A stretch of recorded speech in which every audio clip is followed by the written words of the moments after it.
تو جو شخص پورا اترے گا اس کا اجر و ثواب اللہ کے ذمہ کرم پر ہے، اور جو ان میں سے کسی چیز کا مرتکب ہوگا پھر دنیا میں ہی اسے اس کی سزا مل گئی تو وہ اس کے لیے کفارہ یعنی معافی بن جائے گا، اور جو شخص ان میں سے کسی چیز کا مرتکب ہوا پھر اللہ نے اس کی پردہ پوشی کی تو اس کا معاملہ اللہ کے سپرد ہے، چاہے تو اسے معاف کرے اور چاہے تو اسے سزا دے۔ تو ہم سب نے اس بات پر آپ کی بیعت کی۔ یہ حدیث شریف بیعت کے ثبوت میں زبردست حدیث پاک۔ تو یہ جو بیعت ہے یہ عربی لفظ ہے بیعت، صحیح تلفظ اس کا کیا ہے؟ بیعت، با یا عین تا، یہ بیعن سے ہے۔ بیع عربی میں کہتے ہیں خرید اور فروخت دونوں کو، کوئی چیز بیچنے کو بھی بیع کہتے ہیں، کوئی چیز خریدنے کو بھی، ایسا یہ لفظ ہے جو دونوں معنی کے لیے استعمال ہوتا ہے۔ جملے کے حساب سے سمجھ جانا رہتا ہے کہ وہاں بیچنے کی بات ہو رہی ہے یا خریدنے کی۔ تو بیعت کے لغوی معنی تو یہ ہے کہ بیچا اور خریدا جائے کسی چیز کو، لیکن اصطلاح شریعت میں کسی اللہ والے نیک رہبر اور مصلح کے ہاتھ پہ دین یا دنیا کے کسی معاملے میں کوئی عہد و پیمان کرنے کو کہتے ہیں، کوئی وعدہ۔ اور رسول کریم علیہ الصلوۃ والسلام نے کئی امور پر صحابہ سے بیعت لی ہے۔ وہ کیا کیا امور ہے اس کی تفصیل آگے آئے گی۔ تو جاننا چاہیے کہ یہ حدیث پاک کے علاوہ قرآن مجید میں کئی مقامات پر بیعت کا ذکر آیا ہے۔ اس آیت مبارکہ کو پڑھنے کے ساتھ میں اپنی گفتگو کا آغاز کیا۔ اللہ تعالیٰ فرما رہے ہیں ان الذین یبایعونک انما یبایعون اللہ۔ کیا مطلب اس آیت پاک کا؟ ان الذین یبایعونک، بے شک وہ جو آپ سے بیعت کر رہے ہیں، ان الذین یبایعونک انما یبایعون اللہ، یقیناً وہ اللہ سے بیعت کر رہے ہیں۔ سرکار کو اللہ تعالیٰ یہ فرما رہے ہیں، کیا فرما رہے ہیں؟ اے محبوب جو آپ سے بیعت کر رہے ہیں، جو آپ سے عہد و پیمان کر رہے ہیں، یہ آپ سے نہیں، آپ کے ذریعے سے اللہ سے کر رہے ہیں۔ ان الذین یبایعونک انما یبایعون اللہ ید اللہ فوق ایدیہم، ان کے ہاتھوں پر اللہ کا ہاتھ ہے، ید اللہ فوق ایدیہم فمن نکث، اب ایسی بیعت کر لینے کے بعد جو اللہ اس کے رسول سے کی گئی ہو، جو توڑ دے، خلاف کر دے، اس کے جو عہد اس نے کیا ہے اس کے خلاف کرے، تو اللہ تعالیٰ فرما رہے فَإِنَّمَا يَنْقُصُ عَلَى نَفْسِهِ، تو وہ اپنی جان پر اس کا وبال اٹھائے گا، اپنی جان پر اس کا نقصان اٹھائے گا۔ اللہ رسول سے کوئی وعدہ توڑ دے تو کیا اس کا حشر ہوگا؟ تو فرما رہے ہیں کہ اس کا عہد توڑنا، اس کا نقصان اس کو ہوگا، اس کی جان کو پہنچے گا۔ وَمَنْ أَوْفَىٰ، اور جو وفا کرے، پورا کر دے اپنی عہد کو، اپنے وعدے کو، تو اس کا کیا اجر ہوگا؟ اجر عظیم اللہ کے پاس سے ملے گا۔ وَمَنْ أَوْفَىٰ بِمَا عَاهَدَ عَلَيْهُ اللَّهُ، جو اس نے اللہ سے وعدہ کیا ہے اس کو پورا کرے۔ وَمَنْ أَوْفَىٰ بِمَا عَاهَدَ عَلَيْهُ فَسَيُؤْتِيهِ أَجْرًا عَظِيمًا، تو اس کو اجر عظیم دیا جائے گا، بہت بڑا بدلہ دیا جائے گا اس کا وعدہ پورا کرنے کے عوض میں۔ تو اس آیت پاک سے بیعت کا ثبوت ملتا ہے۔ اب وہ بیعت کون سی تھی، اس کے پیچھے واقعہ ہے۔ سیرت کے مجالس جب چلیں گے انشاءاللہ اس کی تفصیل آئے گی، مختصر میں سمجھ لیں۔ صلح حدیبیہ ایک صلح ہوئی تھی ہجرت کے 6 سال، تو اس موقع پر جو ہے ایک ایسا موقع آیا کہ حضرت عثمان غنی رضی اللہ عنہ کو سرکار پاک صلی اللہ علیہ وسلم کو صلح کی بات چیت کے لیے مکہ مکرمہ کے کافروں کے پاس بھیجے۔ تو حضرت عثمان واپس آنے میں تاخیر ہو گئی، تو ایسی افواہ اڑ گئی کہ حضرت عثمان جو بات چیت کے لیے گئے تھے ان کو شہید کر دیا گیا۔ تو حضور علیہ الصلوۃ والسلام اس وقت 1400 صحابہ کے ساتھ حدیبیہ ایک جگہ کا نام ہے، وہاں پر تشریف فرما تھے، عمرے کے لیے تشریف لے گئے تھے۔ کفار داخل ہونے نہیں دیے مکے میں مسلمان، جھگڑے کی نوبت آئی، صلح کی جو ہے بات چیت ہونے لگی۔ تو اس وقت حضرت عثمان نمائندگی کرنے گئے سرکار کی، تو کافر رو کے تو افواہ اڑ گئی حضرت عثمان شہید کر دے گی۔ تو حضور صحابہ جو 1400 تھے ان کو بلائے اور ان سے فرمائے آؤ مجھ سے اس بات پر بیعت کرو کہ اگر حضرت عثمان واقعتاً شہید کر دیے گئے تو ہم ان کافروں سے لڑیں گے اس وقت تک جب تک کہ ان کے خون کا بدلہ نہ لے لے، کوئی میدان سے نہیں جائے گا۔ تو وہ 1400 صحابہ حضور سے بیعت کیے تھے، اس بیعت کا اس آیت میں ذکر ہے جس میں اللہ تعالیٰ فرما رہے ہیں کہ وہ آپ سے جو بیعت کر رہے ہیں، کیا کہ حضور اپنا دست اقدس بڑھائے، سارے صحابہ اپنے ہاتھ حضور کے دست اقدس پہ رکھے، اور آخر میں حضور اپنا بایاں ہاتھ یہ کہہ کر کہ یہ عثمان کی طرف سے ہے، سارے صحابہ کے ہاتھوں پہ رکھے. تو اس حضرت عثمان کی فضیلت بھی معلوم ہوتی ہے. اور اللہ تعالیٰ فرما رہے ہیں ید اللہ فوق ایدیہم، ان سب کے ہاتھوں پر کس کا ہاتھ ہے؟ اللہ کا ہاتھ ہے فرما رہے ہیں، جبکہ وہ ہاتھ رسول اللہ کا تھا. تو اس سے سرکار کی عظمت و شان معلوم ہوتی ہے کہ اللہ تعالیٰ نے حضور کے ہاتھ کو اپنا ہاتھ فرمایا، حضور کی بیعت کو اپنی بیعت فرمائی. تو مختصر ہی عزیز ہو کہ بیعت کا ثبوت ملتا ہے. اب وہ کس مقصد سے ہوئی؟ تو کئی مقاصد سے حضور نے صحابہ سے بیعت لی ہے، کئی قسمیں بیعت کی، اس میں سے ایک بیعت ہوئی. تو بیعت کا ثبوت تو ہے. جو لوگ کہتے ہیں کہاں ہے یہ مریدی، کہاں ہے بیعت کرنا؟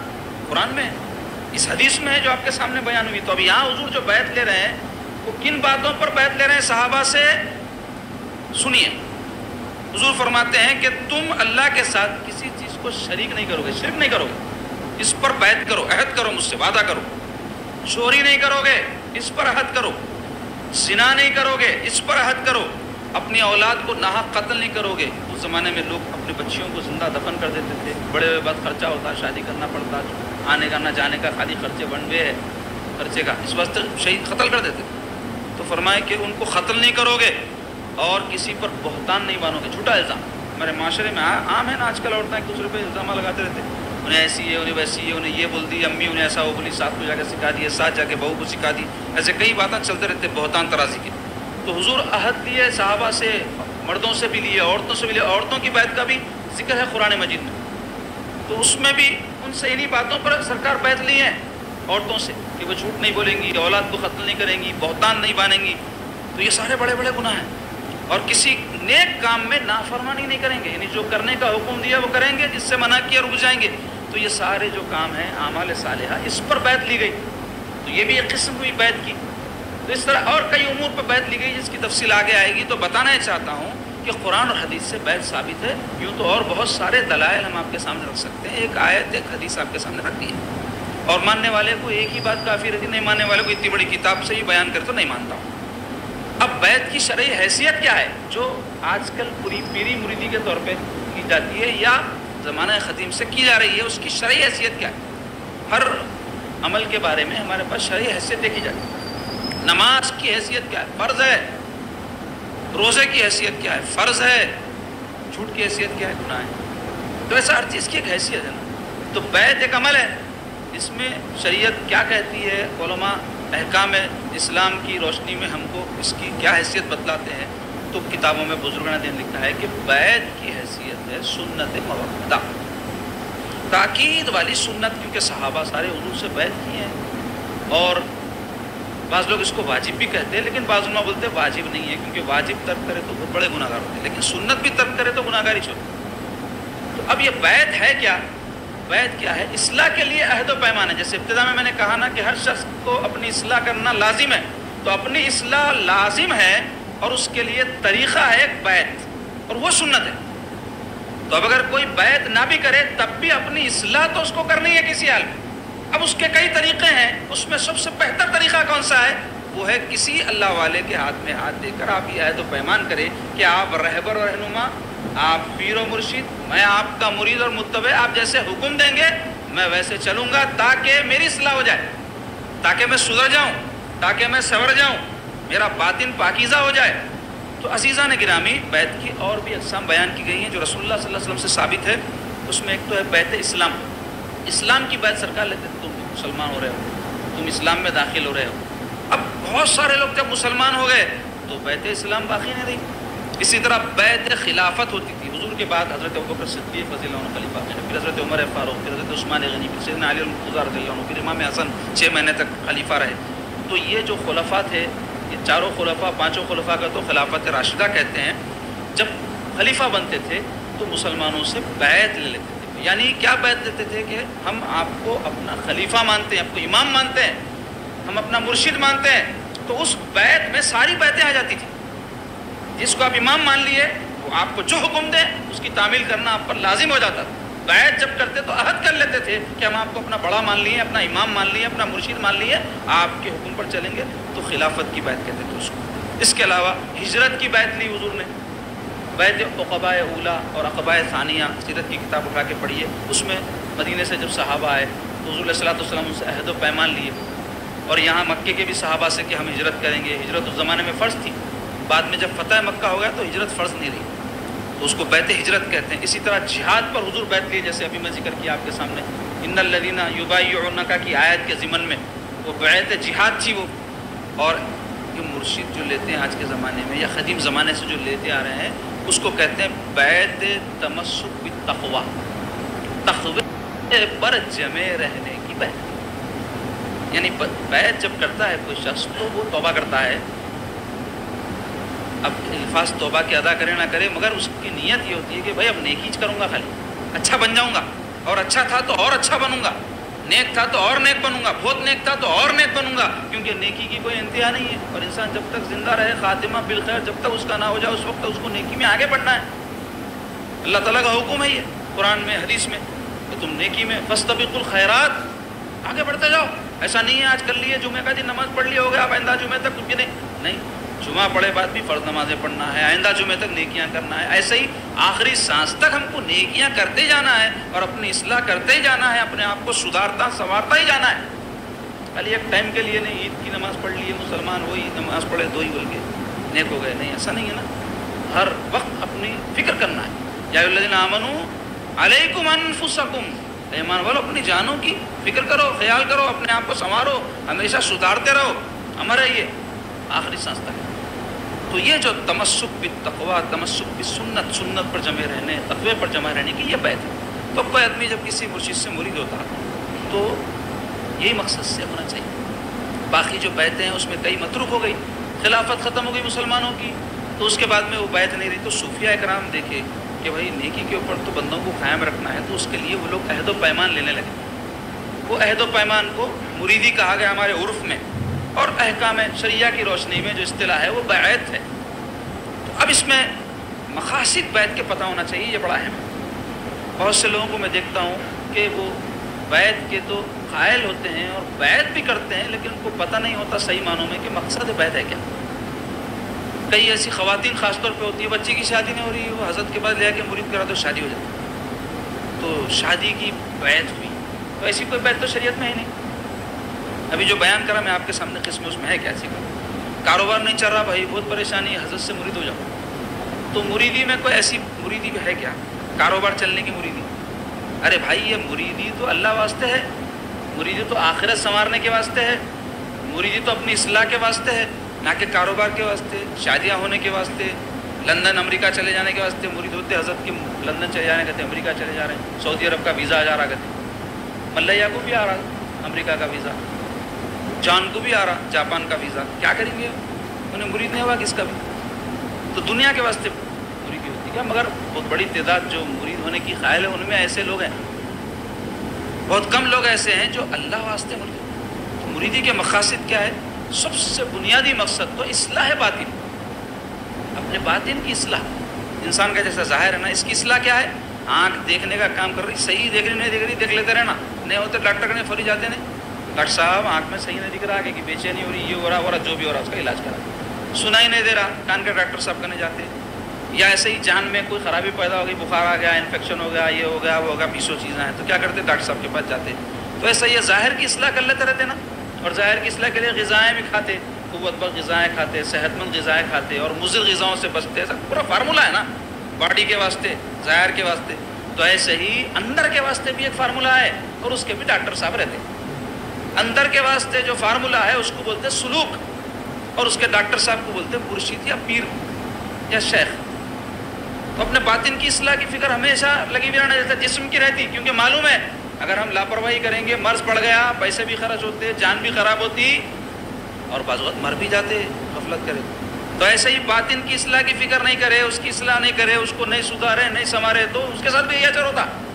تو اب باطن کیسا مرتا؟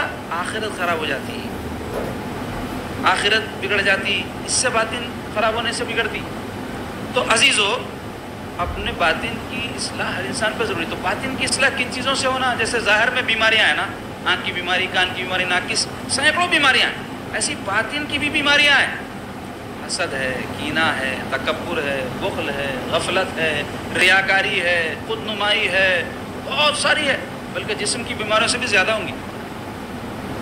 مگر یہ بیماریاں چھپی ہوئی ہے نا، معلوم نہیں ہوتا۔ انسان اپنے ساتھ لے لے کے پھرتا، جیسے پیٹ میں گندگی ہے تو معلوم رہ رہا، پیخانے کو خود پتہ چلتا ہے انہوں اندر تھے بول، لیکن رہری کا اندر معلوم ہو رہا، نہیں معلوم ہو رہا، روز لے کے پھر رہی، اندر خون بھرا ہوا ہے رگوں میں، معلوم ہو رہا، باہر نکلا تو معلوم ہوتا کیسے، جب پریشانی ہوتے رہے اتنا خون بہ گیا، اتنا خون بہ گیا، ناکوں کے اندر گندگی، کانوں کے اندر گندگی، یہ سب بھری ہوئی ہے، پتہ نہیں چل رہا۔ تو یہ تو مادی گندگی ہے، جو اندر ہے تو نہیں معلوم ہو رہا، جو دل کے اندر گندگی ہے وہ آسانی سے کیا معلوم ہوتی ہے؟ تو اس کے بھی ماہرین رہتے، ان کو بولتے ہیں مرشد، لال ٹوپی، ہری ٹوپی، گھنٹا، شملہ، داڑھی، اچھے اچھے تقریراں کر لے، کوئی مرشد نہیں ہوتا۔ اس کے اوصاف کیا ہے، وقت نہیں ہے، آئندہ اس میں نشست میں لائیں گے گفتگو انشاءاللہ، مرشد کیسا رہنا، کس کو بولتے ہیں مرشد، انہیں کیا کرنے والا رہنا۔ جیسے ہر مرض کے اسپیشلسٹ رہتے ہیں آج کل تو بہت ہوگا، اسپیشلائزیشن ہر چیز میں، MBBS ڈاکٹر صاحب کو بنتے، اس کے بعد میں MD جب بننا چاہتے ہیں انہوں تو جنرل فزیشین، کارڈیولوجسٹ، پلمولوجسٹ، لوجسٹ کئی قسم کے ہیں اس کے اندر، تو ایسے ہی اس کے بھی ماہرین ہیں۔ تو اس کی مہارت کی علامات کیا ہیں، کیا ان کی ایلیجبلٹی ہے، اس کی تفصیل آئیں گی آگے۔ تو آج اتنا ہی آپ سمجھ لیں کہ اصلاح باطن اصل مقصد ہے، اپنے آپ کو سدھارنے سنوارنے کے لیے مرید ہونا ہے، تو اس کے لیے پھر ویسے ہی مرشد تلاش کرنا ہے جو اصلاح باطن کر سکے۔ دوسرا مقصد تزکیہ نفس ہے، یعنی اپنے باطن کی اصلاح کیسا ہوگی، جب باطن بری خصلتوں سے پاک ہوگا، حسد سے، کینہ سے، تو یہ بری خصلتیں پیدا کیسا ہوتی وہ ماہر جانتا، جیسا بیماری پیدا کیسا ہوتی ہے آپ کو نہیں معلوم رہتا، ڈاکٹر صاحب کو معلوم رہتا، اس کی دوائیں کیا ہے آپ کو معلوم رہتی، ڈاکٹر صاحب کو معلوم رہتی، اپنا کام کیا ہے، سیدھا سیدھا ڈاکٹر صاحب کا نہیں جانا، اپنا مرض سنانا اور بولنا ڈاکٹر صاحب آپ جو چٹھی میں دوا لکھے وہ کھاتا ہوں، آپ لکھے ہری گولی، میں جا کے تحقیق کر کے لال ڈال لے رہا ہوں، اچھا ہوتا ہوں، کبھی تو نکل بھی جاتے، تو اپنی ڈاکٹری نہیں کرنا پھر اس کے بعد، تو کیسا اعتماد کرتے ڈاکٹر صاحب پہ، ایسے ہی جب لے آ کے ڈال دیتے ICU میں، تو ڈاکٹر صاحب کیا کرتے، نیند کی دوا ڈال دیتے اس کو، کئی کو بولے تو انہیں ہوشیار رہا تو وینٹیلیٹر لگانے نہیں دیتا، انجیکشن لگانے نہیں دیتا، اور دوسرے چیزیں جو گھسڑنے کے ہیں وہ گھسڑنے نہیں دیتا، تو کیا کرو اس کو سائلنٹ کر دو اور اس کو مثل مردہ بنا دو تاکہ اس پہ جیسا چاہے ہاتھ صاف کر سکتے ہیں۔ تو ایسے ہی مرشد بھی کیا کرتا، مرید کو بولتا دیکھو بابا ایسا تو ہم آپ کو زبردستی کر نہیں سکتے، آپ ایسے ہو جاؤ ہمارے سامنے، جیسے 10 سال کے ہاتھ میں مردہ رہتا تو آپ کا علاج ہوتا، آپ بولیں گے نا میں اپنی مرضی سے آپ کو بولتا ہوں یہ کرنا نہیں کرنا، تو ڈاکٹر صاحب علاج صحیح نہیں کر سکتے، اصلاح نہیں ہوتی جو آج ویسی ہو رہا ہے کہ مرید تو ہو جا رہا انہیں، لیکن مرید خود ہے چاہتا یہ کہ مرشد میرے ارادے کے مطابق چلے، جبکہ مرید بولتے اسے جو مرشد کے ارادے کے مطابق چلے، اور مرشد کا ارادہ اللہ رسول کے حکم کے مطابق رہتا، تو ویسا ربط، ویسی نسبت، ویسا تعلق جب تک پیدا نہیں ہوا، پیدا نہیں ہوتا۔ اپنی مرضی پوری چلائیں گے پھر فائدہ اپنی مرضی کے مطابق ہی چنا ہوتا نہیں ہوتا، مرضی ڈاکٹر صاحب کی چلنا تب فائدہ ہمارے کو صحیح ہوتا۔ تو مختصر یہ کہ تزکیہ نفس مقصود۔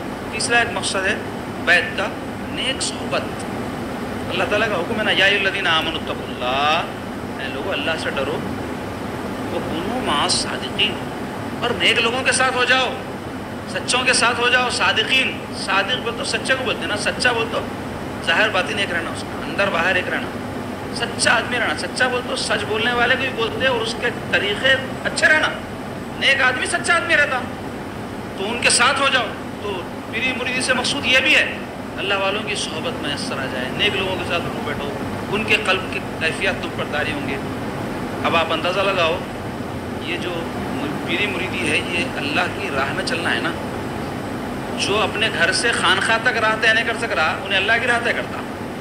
اتنے مریداں ایسے ہیں کئی سلسلوں سے وابستہ ہے، یہاں کی بات چھوڑو آپ، بہت سلسلے ہیں نا ان سے وابستہ ہے، اپنے مرشد تک جانے کو ان کو ٹائم نہیں مل رہا، اللہ تک جانے ٹائم ملتا جی، خانقاہ تک آنے، شفا خانہ ہے نا یہ، دوا خانہ ہے خانقاہ، یہاں اصلاح ہوتی ہے نا باطن کی، تو وہاں تک انہیں نہیں آ سک رہا، اللہ تک نہیں پہنچ سکتا۔ ایسے ہی لوگ اللہ تک تو جانا چاہ رہے مسجد تک نہیں جاتے، اللہ کا گھر ہے نا، اس کے گھر تک پہنچیں گے تو اس کے پاس پہنچیں گے نا، اس کے گھر تک جانا نہیں ہو رہا، اللہ تک جاتے۔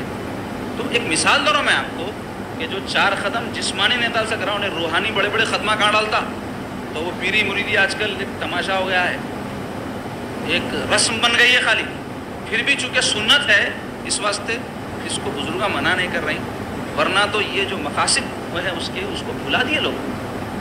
مقصد بیت سے واقف نہیں ہے، اس کے حقوق سے واقف نہیں ہے، مرشد کے حقوق سے واقف نہیں ہے، بیت کے جو ہے ذمہ داریوں سے واقف نہیں ہے، آداب سے واقف نہیں ہے، خانقاہوں کے مقاصد سے واقف نہیں ہے. اگر رسمی رہ جائیں گے نا پھر ویسا ہوگا تو رسمی بن گئی خالی ہے. حقیقی پیری مریدی کی صورت ہے، رسمی نہیں، فارمیلٹی نہیں ہے ہمارے دل میں، ریالٹی ہے. ہر چیز میں ریالٹی ہے. نماز پڑھے تو ریئل پڑھو، دل سے پڑھو، خضوع کے ساتھ پڑھو، نہیں خالی رسمی طور پر ٹھونگا مار لے رہے ہیں. اللہ کو ضرورت نہیں ہے، منہ پہ مار دیں گے قیامت کے دن. چندی پھینکتے ہیں منہ پہ، پیسہ پھینکیں گے تو عبادت لوگوں کو کوئی ویلو نہیں ہے اللہ کے پاس. اللہ تعالیٰ کو ضرورت ہے کہ ہماری عبادت ہو، ہم کو ضرورت ہے اس کی عبادت کی. اب توفیق دیا مسلمان بنا کے ہم کو عبادت کی، یہ بہت بڑی چیز ہے نا. لیکن نہیں ہوتا. میں بولا 4 قدم مسجد نہیں، 4 قدم خانقاہ نہیں، پھر اللہ تک پہنچنا چاہ رہے ہیں، کہاں سے ہوتا؟ والذین جاہدوا فینا لنہدینہم سبلنا. اللہ تعالیٰ کا وعدہ ہے جو ہماری راہ میں کوشش کریں گے ہم ان کے لیے راستے کھولیں گے. کوشش تو کرو. ہم تو مائل بکرم ہے، کوئی سائل ہی نہیں، راہ دکھلائیں کسے رہروئے منزل ہی نہیں. پہنچنا نہیں چاہ رہا بھائی، اس کا مقصود ہی نہیں ہے، وہ مقصود دنیا ہے. تو دنیا کے لیے ہوتا ہے کہہ لو گا مرید حضرت سے مرید ہوگا تو برکت ہو جاتی ہے. ٹھیک ہے بھائی، ہو بھی جاتی ہوں گے، آپ کا حسن زن ہے، مگر مقصد بیت میں وہ نہیں ہے. بیت برکت بھی ایک طرح کی بیت ہے، مگر وہ بھی دنیا کی خاطر نہیں ہے. کوئی بڑے بزرگ کی اولاد ہے، ان سے لوگ مرید ہوتے ہیں، کہیں کہ ہستے برکت کے ہستے، نہ ان سے ملتے نہ ملاتے بات. لیکن وہ اپنے نام کو ان کے ساتھ جوڑ لینے کے واسطے ہوتے ہیں. مگر وہ بھی کس واسطے؟ تاکہ محشر کے دن کام آئے، تاکہ کاماں بن جائیں، یہاں دکان چل جائے، شادیاں ہو جائے، بچے ہو جائے. یہ کاموں کو مریدی ہے، یہ کاموں کو بنانے سے مریدی فیل ہو جائے. مریدی اللہ واسطے ہے. تو ویسی نیت کے ساتھ اگر کوئی کسی مرشد کا مرید ہوا تو موت نہیں ہے اس کی مریدی. یہاں مرید ہوئے سے دن موت ہو جاتی ہے اس کی، کیونکہ انہیں بولتا چمتکار کچھ بھی نہیں ہوا، مرید ہوگا. میں کیا ہوا میری زندگی میں؟ زندگی میں تبدیلی آنا مریدی کا اثر ہے. اپنے آپ کو بدلنا، اپنی اصلاح ہونا، اپن سنورنا. اگر سنور رہے تو سمجھو مریدی اثر کر. اور یہ دونوں طرفہ معاملہ ہے. اگر کوئی فیض دینے والا، فیض دینے کا اہل بھی ہو، لینے والے کے پاس صلاحیت نہیں ہے تو کیا کریں گے جی؟ مثال کے طور پہ ایک آدمی ہے، اندھا ہے، دن میں بھی اندھا ہے، رات میں بھی اندھا کیوں نہیں؟ روشنی رہی بھی تو اس کو کیا، نہیں رہی بھی تو کیا. تو دونوں طرف روشنی ہونا، باہر بھی روشنی رہنا، اندر بھی روشنی رہنا. تو باہر کی روشنی مرشد کی روشنی ہے، اندر کی روشنی مرید کی روشنی ہے. انہیں لینے کی صلاحیت رکھنے والا رہنا، اس کے پاس اتنی حیثیت رہنا کہ انہیں لے سکے تب اس کو ملتا. ورنہ وہ دے دینے والے ہر زمانے میں رہیں گے. قیامت قائم اسی وقت ہوں گی جب ایک بھی دینے والا نہیں رہیں گا. جب قیامت قائم ہو جائے گی، یعنی ایک بھی اللہ اللہ کرنے والا صحیح سچے دل کا رہیں گا، قیامت نہیں قائم ہوگی. اب طلب ہماری ہونا، تڑپ ہونا، تو اللہ تعالیٰ خود راستے نکالتے. تو ہماری طلب چونکہ دنیا ہے، اس واسطے ہم کو ہر شخص کے اندر عیب دکھ رہا، انہوں ویسے ان سے مرید ہوئے تو کیا فائدہ، انہوں ویسے ان سے مرید ہوئے کیا. مگر کیسا ہونا مرشد کم سے کم وہ تو معلوم رہنا. انشاءاللہ آئندہ ہم درس میں اس پہ گفتگو کریں گے. اللہ تعالیٰ ہم سب کو نیک توفیق عطا فرمائے اور صحیح راہ کی اللہ رہنمائی فرمائے.